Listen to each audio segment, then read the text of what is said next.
palavra que eu tenho no meu coração é: Deus não está atrasado. Deus tem o tempo certo de agir. Ele nunca erra. Ele nunca chega antes, quando a situação, o cenário não está devidamente preparado. Porque se um convidado bate na sua porta e chega antes do horário acordado, talvez ele encontre a casa despreparada para a chegada dele. Deus nunca chega antes. Deus também nunca chega depois. Deus chega no tempo certo. Então fale assim comigo: Deus não está atrasado. Marcos capítulo 5, versículo 21. A Bíblia diz: tendo Jesus voltado de barco para outra margem, uma grande multidão se reuniu ao seu redor enquanto ele estava à beira do mar.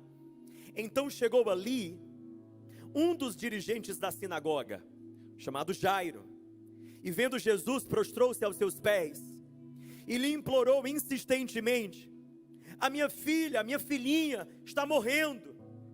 Vem, por favor, e impõe as mãos sobre ela, para que ela seja curada e que viva. Jesus foi com ele. Uma grande multidão o seguia e o comprimia. E estava ali certa mulher que havia 12 anos vinha sofrendo de hemorragia. Ela padecera muito sob o cuidado de vários médicos, gastara tudo o que tinha, mas em vez de melhorar, piorava. E quando ouviu falar de Jesus, ela chegou por trás dele, no meio da multidão, tocou o seu manto, porque pensava: se eu tão somente tocar em seu manto, eu ficarei curada. Imediatamente cessou sua hemorragia. Ela sentiu que o seu corpo estava livre do sofrimento, e no mesmo instante, Jesus percebeu que dele havia saído poder. Virou-se para a multidão, perguntou: quem me tocou? Responderam seus discípulos: vês a multidão aglomerada ao teu redor, e ainda perguntas: quem tocou em mim? A multidão estava ao redor de Jesus, a multidão o apertava, mas Jesus consegue separar quem o aperta, quem o toca. Uma coisa é apertar Jesus, outra coisa é tocar Jesus. A multidão comprimia Jesus, mas a mulher tocou Jesus. E por isso a virtude e o poder de Jesus foi ao encontro dessa mulher. Há uma multidão de pessoas aqui nesse lugar. Jesus está aqui no nosso meio, comprimido por todos, tocado por alguns. Você quer tocar Jesus? Como disse a pastora Marta na hora da oração e aqui na passagem, você quer tocar Jesus? Venha, a porta está aberta. Jesus te convida, vem, com ousadia, com confiança, com fé, com sede, com vontade. Mas a Bíblia diz assim, continuando o texto, versículo 32, Jesus continuou olhando ao redor para ver quem tinha feito aquilo. Então a mulher, sabendo o que lhe tinha acontecido, aproximou-se, prostrou-se aos seus pés, tremendo de medo, contou-lhe toda a verdade. Então ele disse: filha, tua fé te curou, vá em paz, fique livre do seu sofrimento. E enquanto Jesus ainda estava falando, chegaram algumas pessoas da casa de Jairo, o dirigente da sinagoga, dizendo: sua filha morreu, não precisa mais incomodar o mestre. E não fazendo caso do que eles disseram, Jesus disse a Jairo: não tenha medo, tão somente creia. Jesus, a Bíblia diz, não deixou ninguém segui-lo, senão Pedro, Tiago e João, irmão de Tiago. Quando chegaram à casa do dirigente da sinagoga, Jesus viu um alvoroço, com gente chorando e se lamentando em alta voz. Então entrou e lhe disse: por que todo este alvoroço e lamento? A criança não está morta, mas dorme. Todos começaram a rir de Jesus. E ele, porém, ordenou que eles saíssem, tomou consigo o pai e a mãe da criança, os discípulos que estavam com ele, entrou onde se encontrava a criança, tomou-a pela mão e lhe disse: Talita cumi, em aramaico, que significa: menina, levanta-te, eu te ordeno, levante-se. E imediatamente A menina, que tinha 12 anos de idade, levantou-se e começou a andar, e isso os deixou atônitos. Aleluia. Essa história fala de um homem chamado Jairo, que a Bíblia o descreve como o dirigente de uma sinagoga. Ele era um homem importante, ele era um homem que tinha o conhecimento das Escrituras, porque ele dirigia o culto, o lugar de culto. Esse homem não era qualquer um, ele tinha um certo prestígio social naquele contexto. Mas quando a filha dele morre, ele vai atrás de Jesus Cristo. Querido, eu quero que você entenda uma coisa. Deixa Deus abrir os teus olhos e fazer você entender que algumas coisas Ele tem permitido que padeça, para que você busque aquele que é a resposta. Existem, quem sabe, áreas na sua vida, e você sabe do que eu estou falando, que Deus tem permitido, Deus tem autorizado padecer, para que você encontre o seu lugar de fragilidade, a sua humanidade. Porque quando o problema não é possível de ser resolvido na força da nossa carne, quando aquilo que você sabe não é capaz de resolver a crise, aquilo que você tem o teu recurso não é capaz de resolver, as pessoas que você conhece não são capazes de te ajudar, é nesses momentos que você entende: eu sou pequeno demais, eu sou fraco demais, eu sou frágil demais, eu preciso de Jesus. Eu preciso de Jesus. Deus permite situações assim, para que a gente corra para Jesus. E para que a gente corra em uma posição muito específica, prostrados. Não é com o nariz em pé, não é achando que a gente merece, não é pensando que Deus nos deve alguma coisa, não, é na posição certa, é prostrados aos pés do Salvador. Meu irmão, eu quero que hoje você perceba, você olhe para aquilo que você tem passado e veja, há uma autorização de Deus nisso, para que eu volte para a fonte, para que eu volte para a fonte, para que eu vá ao encontro de Jesus. Portanto, se você não sabe o que fazer, entenda isso. Toda e qualquer estação em sua vida, em que desafios se levantarem e você não souber o que fazer, comece com uma ação: corra para os pés de Jesus. Eu não sei o que fazer, corra para os pés de Jesus. Eu não sei com quem falar, corra para os pés de Jesus.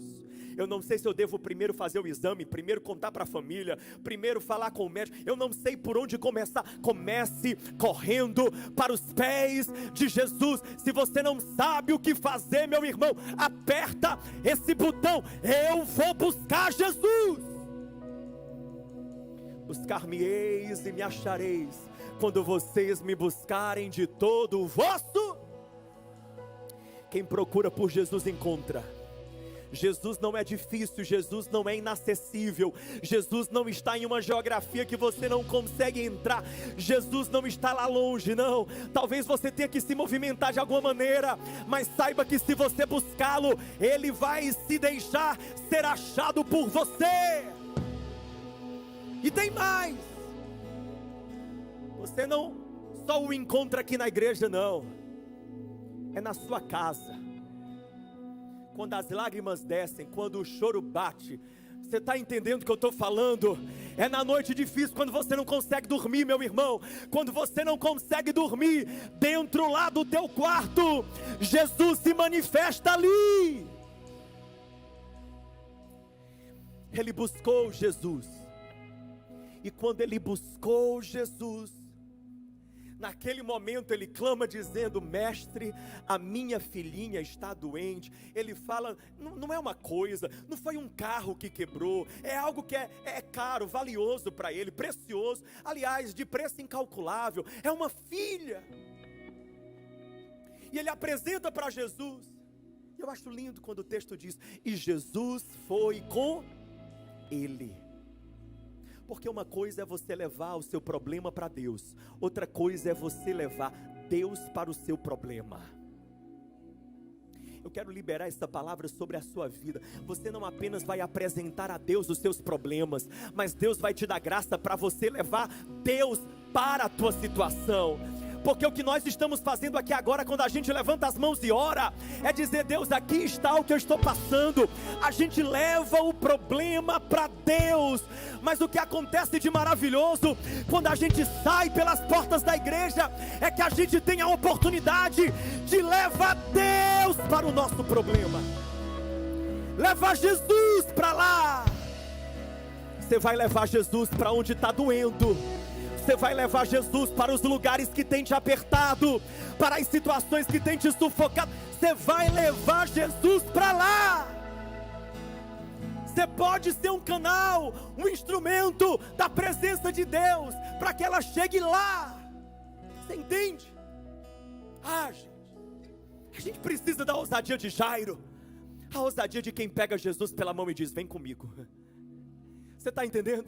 É muito maravilhoso. Tu imagina isso. Você chega para cá, Pedro Igor, tu vai ser o meu elemento criativo. Você ter essa ousadia de você pegar Jesus e falar: Jesus, vem comigo, vem comigo, vem comigo, vem comigo, vem comigo. Eu não dou conta de entrar lá se não for contigo. Eu não dou conta de voltar para aquela casa se não for contigo. Eu não dou conta de amanhã, quinta-feira pela manhã, pisar naquele escritório se não for contigo. Eu não dou conta, Senhor, de entrar naquela reunião se não for contigo. Jesus, eu não abro mão de que o Senhor vá comigo.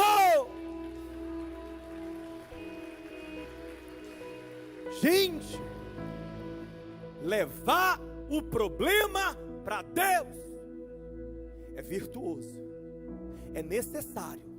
O nome disso é oração. Levar Deus para o nosso problema chama-se fé. É a outra face da mesma moeda. É preciso orar, mas cuidado para a oração não se tornar um relaxamento espiritual, em que você pega a situação, joga no colo de Deus e diz: te vira, Senhor. Não é assim. Falar para Deus o que dói é uma parte, levar Deus para onde dói é a outra parte. Jairo pegou Jesus e levou com ele, e quando no meio do caminho está Jairo e Jesus. Quem é que está no meio do caminho, igreja? Fale para mim: Jairo e Jesus. Não, só quem consegue falar, diga Jairo, Jesus. Quem está no meio do caminho? Jairo, Jesus. Então aparece na cena uma terceira pessoa, de intrometida, a mulher do fluxo de sangue. A mulher do fluxo de sangue entra na cena. Jairo com uma filha de 12 anos, doente. A mulher do fluxo de sangue há 12 anos estava doente. A filha de Jairo tem 12 anos. A mulher do fluxo de sangue padece há 12 anos. Dói na vida de Jairo, mas doía também na vida daquela mulher. A gente nunca sabe o que o outro está passando, enfrentando. A gente nunca sabe a dimensão, a intensidade, a profundidade. Fato é, aquela mulher se mete no meio daquela cena, quebra todo o protocolo, ela inaugura uma nova forma de milagre, como bem colocou a pastora Marta. Todos os milagres de Jesus, era Jesus agindo, Jesus tocando, era sempre a mão de Jesus que se estendia para o enfermo. A mulher do fluxo de sangue, ela inaugurou um novo caminho de ser curada, porque foi ela que estendeu a mão para Jesus e foi curada. Foi ela que tocou Jesus. Ela não foi tocada, ela tocou. Meu irmão, escute uma coisa. Quando dói, quando aperta, quando aquilo que a gente enfrenta verdadeiramente está nos despedaçando, a gente larga toda desculpa e inventa um jeito de buscar a Deus. A gente cria novas formas. A gente não dá desculpa, a gente dá um jeito de buscar a Deus. E quando aquela mulher, ela toca Jesus, ela é curada, mas acontece algo. Jesus para. Jesus parou. Fale comigo, Jesus parou. Mas a filha de Jairo estava doente, sim ou não? E quem está doente não pode esperar. Enquanto Jesus cura a mulher do fluxo de sangue, a filha de Jairo que está doente agora morre. Quando Jesus ainda fala com a mulher, porque ele não apenas a cura, mas ele faz questão de gastar tempo falando, conversando. Se eu fosse Jairo, eu ficaria: Jesus, bora, vamos. Eu apressaria Jesus. Eu falaria para Jesus: Jesus, na fila eu peguei a senha antes dela. A minha senha é a 232. A dela é a 233. Não é justo que quem chegou depois receba primeiro. Não é justo. Jairo assiste a mulher receber o milagre, ao mesmo tempo em que ele deixa de receber o milagre que ele estava pedindo. Jairo vê Deus agindo na vida da pessoa ao lado, quem está entendendo? Mas ele não vê Deus agindo na vida dele. Irmão, escuta uma coisa: nunca se compare. O agir de Deus é individualizado. Deus não trabalha com modelo industrial. Deus não trabalha com lógicas fordianas. É tudo do mesmo jeito, é tudo no mesmo modelo. Não, na minha vida ele age de uma forma, na tua ele age de outra. É em um ritmo específico, é em uma velocidade, em um contexto, de uma maneira. Escuta, cuidado com essa de olhar para o lado. Deus sabe como agir na nossa vida. Deus fez na vida do outro, amém. Glória a Deus. Quero saber do agir dele na minha vida. Tem algum motivo pelo qual eu que tirei a senha antes estou sendo colocado para depois? Tem algum motivo? Deus sabe. Jairo não sabia, Jesus sabia. Porque a verdade é que Jesus, ele estava construindo algo ali. Jesus, quando ele está a caminho de curar a filha de Jairo, meu irmão, ele já vem de uma sequência de milagres. No capítulo anterior, ele acalma a tempestade com uma palavra. Ele diz ao vento: aquiete-se, e o vento se acalma. Ou seja, ele começa exercendo o seu poder sobre a natureza. Nos versículos seguintes, ele vai de encontro a um endemoniado. Ele liberta aquele homem e ele exerce a sua autoridade sobre os demônios. Primeiro sobre a natureza, depois sobre os demônios. Agora ele se encontra com uma mulher que tem uma doença. Primeiro com a natureza, depois com os demônios. Agora ele mostra que ele é Senhor também sobre toda doença. Jairo não percebe, mas Jesus está construindo uma história. Há uma narrativa que o Senhor Jesus estava escrevendo. Ele não estava indo para curar uma menina doente. Ele estava indo para mostrar que Ele é Senhor até mesmo sobre a morte. Ele estava indo para ressuscitá-la.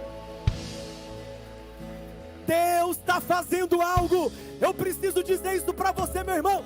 Deus está fazendo algo. Um dos discernimentos mais importantes na nossa vida é discernir o que é que Deus está fazendo na minha vida, nos bastidores, não no palco. Você compreende? Esse é um dos discernimentos mais importantes que a gente precisa da vida, para a vida de fé. É você entender o que é que a mão soberana de Deus está articulando, não no palco, no visível, não, nos bastidores onde você não vê.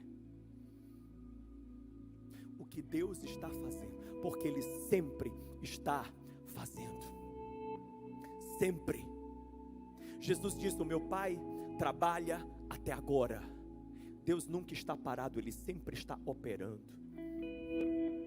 Quando Jesus então ele vai chegando na casa de Jairo, de longe as pessoas já vão se aproximando dizendo: ei, não adianta mais incomodar o mestre, a menina já morreu. E Jesus olha para Jairo e ele diz: não temas, crê tu somente. Naquele momento Jairo tem que lidar com duas vozes. De um lado as vozes incrédulas que diziam: já foi, já era, não tem mais jeito. E do outro a voz de Jesus dizendo: não temas. Olha para mim, você sempre está convivendo com vozes,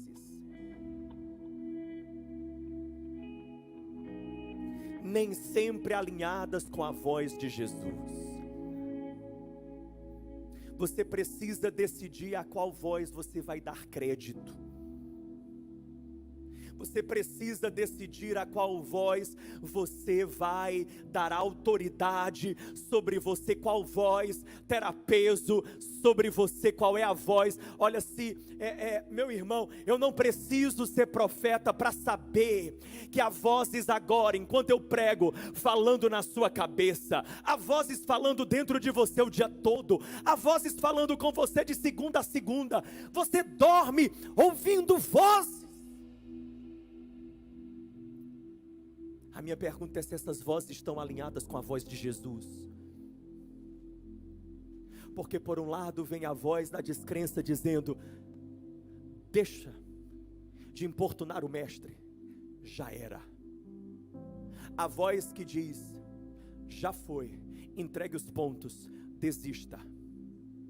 Do outro, a voz de Jesus que diz: não temas, eu estou no controle, eu cuido de ti, eu sei, eu cuido, eu faço, eu sei, eu cuido, eu faço, eu sei, eu cuido, eu faço. As circunstâncias falam outra coisa, os amigos podem falar outra coisa, as pessoas ao redor podem estar proferindo outro tipo de sentença, mas a dele é: eu sei, eu cuido, eu faço. Diga comigo: eu sei, eu cuido, eu faço. Diga comigo: eu sei, eu cuido, eu faço. Essa é a voz de Deus sobre a sua vida. Será que você pode levantar a mão e dizer: Senhor, me ajuda a ouvir apenas a tua voz, cala as outras vozes. Espírito Santo, cala a voz da descrença no meu interior. Eu quero estar sintonizado com a frequência do céu. Eu quero estar sintonizado com aquilo que vem do Pai, com aquilo que vem de Deus. O diabo está usando essas vozes para me distrair, para me tirar da rota, para me tirar do caminho. Eu não vou deixar, Senhor, com a tua graça, com o teu Espírito. Confiantemente eu digo: Senhor, eu quero ouvir a tua voz, e somente a tua voz. A tua voz acima do momento, a tua voz acima dos sentimentos, a tua voz acima do clima, da situação, a tua voz acima das opiniões, a tua voz acima das minhas experiências. A tua voz, Senhor, eu quero ouvir a tua voz. Ei, querido, escuta. Enquanto as luzes se apagam, nós vamos orar agora. Jesus chega ali e ele vê aquele alvoroço e ele diz: por que vocês estão chorando, gritando? Porque o que desespera a gente nem balança Jesus. O que deixa a gente sem dormir nem agita Jesus. Você sabe qual a virtude mais linda que você pode perceber em Jesus nos evangelhos? A total confiança que ele tinha no Pai. É por isso que você nota que Jesus está sempre com um espírito descansado. A turma vem encher a paciência dele. Estão dizendo, estão falando, e ele? O que dizem, o que falam? E tu o que dizes? Pois bem, eu sei quem eu sou, o que o Pai disse, o que o Pai falou. Jesus conseguia falar da própria morte para os discípulos, em um tom de paz. Importa que o Filho do Homem vá para Jerusalém, lá ele será preso, lá ele será. Jesus está falando da própria, mas em tom de paz, porque Jesus, ele estava totalmente ancorado no amor do Pai. Ele confiava tanto no cuidado do Pai para com a vida dele. Ele estava tão entregue às mãos do Pai, ao cuidado do Pai. Ele descansava nessa certeza: o Pai sabe, o Pai ama, o Pai cuida, o Pai faz. Quando Jesus entra ali, ele limpa o ambiente. Ele já começou limpando quando ele não levou todos os discípulos, apenas Pedro, Tiago e João. Eu quero ser um Pedro, Tiago e João, alguém que Jesus escolhe para ver milagre. Porque antes de ver o milagre, a gente vai ter que presenciar todas as contrariedades, tudo aquilo que é contrário ao milagre. E nem todo mundo está preparado para as contrariedades. Jesus entra ali, limpa o ambiente e diz: sai todo mundo. Ele toca naquela menina e dá uma palavra de ordem, diz: menina, levanta-te. Jairo, achando que já era, morreu, mas Jesus deixa claro para ele: a última palavra é minha. Sou eu, aquele que escreve, que define sempre o final, o desfecho. Menina, levanta-te. E eu quero orar com você, porque eu quero dizer sobre a sua vida o que Jesus disse para aquela menina: levante-se, levante-se em nome de Jesus. Eu não sei o que é que precisa do toque ressuscitador de Jesus. Eu não sei o que é alvo das suas orações de maneira muito específica nessa noite, mas eu quero crer que assim como ele disse naquele lugar, dentro daquela casa, para aquela situação improvável, assim ele pronuncia sobre a sua vida nessa noite. Talita cumi, menina, levante-se, levante-se, levante-se, levante-se, levante-se, levante-se no poder do Senhor. Levante-se no poder do Senhor. Levante-se desse lugar de dor.